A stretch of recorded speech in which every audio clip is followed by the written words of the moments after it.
नमस्कार साथियों, स्वागत है आपका अपने YouTube चैनल विद्या संचार क्लासेस पे। इस क्लास में हम करंट अफेयर्स को देखेंगे। कल 15 नवंबर था। 15 नवंबर के दिन बिरसा मुंडा की 150वीं जयंती मनाई गई। कौन सी जयंती मनाई गई? 150वीं जयंती। 15 नवंबर 2025 को उनकी 150वीं जयंती मनाई गई। बिरसा मुंडा का जन्म कब हुआ था? 15 नवंबर 1875 को उनका जन्म हुआ था। आगे देखते हैं। भारत के एक महान आदिवासी नायक, स्वतंत्रता सेनानी, समाज सुधारक और उल गुलान मतलब महा आंदोलन के प्रणेता थे। साल 2025 में उनकी 150वीं जयंती पूरे देश में विशेष रूप से मनाई जाएगी। आगे देखते हैं मुख्य बिंदु क्या है। जन्म कब हुआ? 15 नवंबर 1875 को। कहाँ? उलीहातू गांव, रांची में। वर्तमान कहाँ है? झारखंड में होता। बिरसा मुंडा झारखंड के मुंडा जनजाति के थे। किस जनजाति के थे? मुंडा जनजाति के थे। योगदान क्या है बिरसा मुंडा का?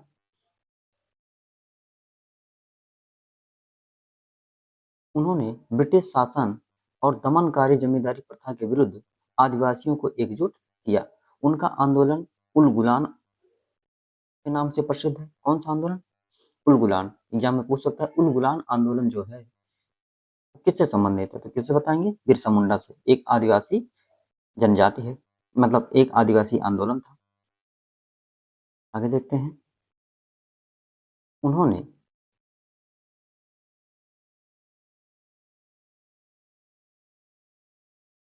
उन्होंने उन्होंने आदिवासी समाज में शोषण, नशाखोरी, अंधविश्वास आदि बुराइयों के खिलाफ जागरूकता फैलाई। धार्मिक सुधार क्या क्या था? उन्होंने बिरसा धर्म की स्थापना की। कौन से धर्म की? बिरसा धर्म की स्थापना की। आदिवासियों को अपनी सांस्कृतिक पहचान और अधिकारों के लिए लड़ने का संदेश दिया। मृत्यु कब हुई? 9 जून 1900 को रांची जेल में रहस्यमयी परिस्थितियों में इनकी मृत्यु हो गई। वे भारतीय स्वतंत्रता आंदोलन के पहले आदिवासी शहीदों में से एक माने जाते हैं। उन्हें धरती आबा, फादर ऑफ द अर्थ की उपाधि दी जाती है। धरती आबा के नाम से किसे जाना जाता है? बिरसा मुंडा को जाना जाता है। झारखंड राज्य का गठन भी 15 नवंबर 2000 बिरसा मुंडा के जन्म दिवस पर किया गया।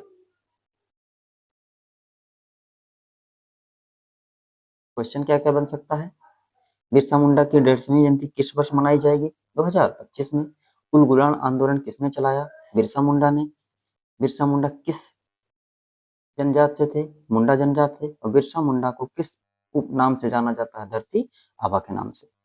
अगला करंट अफेयर्स देखते हैं लेक तुर्काना के बारे में। किसके बारे में? लेक तुर्काना के बारे में। ये कहाँ पे है लेक तुर्काना? ये केनिया में है। केनिया के उत्तरी क्षेत्र में। थोड़ा बहुत ये इथोपिया में भी जाता, दक्षिणी भाग में। केनिया के पश्चिम में युगांडा है, पूर्व में सोमालिया है, उत्तर में इथोपिया है, नीचे तंजानिया है। नीचे तंजानिया है। आगे देखते हैं लेक तुर्काना, नया अध्ययन। क्यों चर्चा में है लेक तुर्काना? ये चर्चा में इसलिए है कि पिछले 6000 वर्षों में लेक तुर्काना के जल स्तर में लगातार गिरावट हुई है। इससे इलाकों में भूकंपीय गतिविधि बढ़ गई है। जब झील का पानी घटता है तो पृथ्वी की सतह पर पड़ने वाला दबाव कम हो जाता है। इससे रिफ्ट फॉल्ट अधिक सक्रिय हो जाता है। परिणाम स्वरूप भूकंप की आवृत्ति बढ़ जाती है। क्या है लेक तुर्काना? दुनिया की सबसे बड़ी अस्थाई मरुस्थलीय झील है। अस्थाई मरुस्थलीय झील है। अफ्रीका की चौथी सबसे बड़ी रिफ्ट वैली झील है। इसे हरे नीले पानी के कारण, इसका पानी कैसा है, थोड़ा हरा और नीला, इसे जेड सी कहा जाता है। क्या कहा जाता है, जेड सी कहा जाता है। यह एक सक्रिय टेक्टोनिक क्षेत्र में स्थित है। सक्रिय टेक्टोनिक मतलब भूकंपीय क्षेत्र में स्थित है। कहाँ है, मुख्य रूप से उत्तरी केन्या में, इसके उत्तरी सिरा दक्षिणी इथोपिया तक है। यह ईस्ट अफ्रीकन रिफ्ट सिस्टम की पूर्वी शाखा में स्थित है। चारों ओर मरुस्थलीय पठार और ज्वालामुखी आकृतियां हैं। अगला करंट अफेयर क्वेश्चन क्या है, अगला है कि भारत का पहला एआई फिल्म फेस्टिवल कब से कब तक, 20 से 28 नवंबर 2025 के बीच आयोजित होगा। कहाँ पे, पणजी में, गोवा के पणजी में। या सीधा क्वेश्चन बोलता, पहला भारत का पहला एआई फिल्म फेस्टिवल कहाँ आयोजित होगा, तो बताएंगे गोवा में। कब से कब तक, 20 से 28 नवंबर 2025 को। अगला है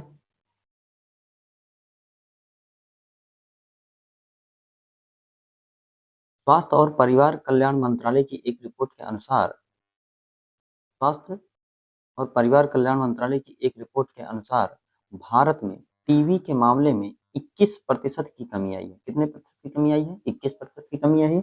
सीधा क्वेश्चन बन सकता है कि भारत टीबी के मामले में कितने प्रतिशत की कमी आई है, तो ऑप्शन दे देगा कोई कोई, उसमें एक ऑप्शन 21 रहेगा, तो आप बताएंगे कितने प्रतिशत कमी आई है, 21% की कमी आई है। आशा करता हूँ कि आप लोगों को वीडियो पसंद आया होगा। चैनल पर नए हैं तो लाइक कर दीजिए, सब्सक्राइब कर दीजिए और शेयर कर दीजिए। धन्यवाद।